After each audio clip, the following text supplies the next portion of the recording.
समांतर रेखा। ठीक है, रेखा दो प्रकार का होता है, एक होता है वक्र रेखा, एक होता है सरल रेखा।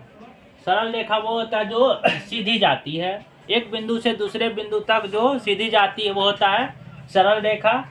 वक्र रेखा वो होता है जो एक बिंदु से दूसरे बिंदु तक टेढ़ी मेढ़ी जाती है वो होता है वक्र रेखा। ये दो को क्लास चल चुका है, तो हम आगे बढ़ रहे हैं। आज क्या है, समांतर रेखा है। ठीक है, समांतर रेखा क्या है, एक ही धरातल में स्थित वे रेखाएं जिनके बीच की दूरी हमेशा नियत रहती है तथा आगे या पीछे बढ़ाए जाने पर एक दूसरे से कहीं भी नहीं मिलती है, समांतर रेखाएं कहलाती है।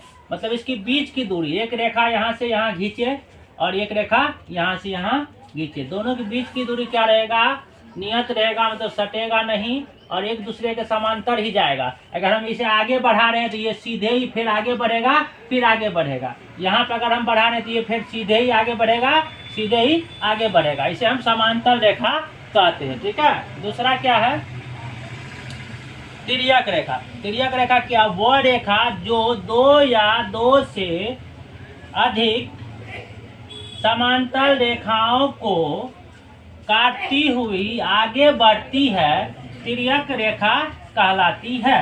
ठीक है, कहने का मतलब है दो रेखा यहाँ पे खींच रखे, देखो समांतर में समझा दे रहे हैं। दो रेखा है, इसको जो काटते हुए एक रेखा ये हो गया, काटते हुए आगे निकल जाती है इधर भी और इधर भी, इसी को हम क्या कहते हैं, तिर्यक रेखा। किसको, सिर्फ इस वाले को,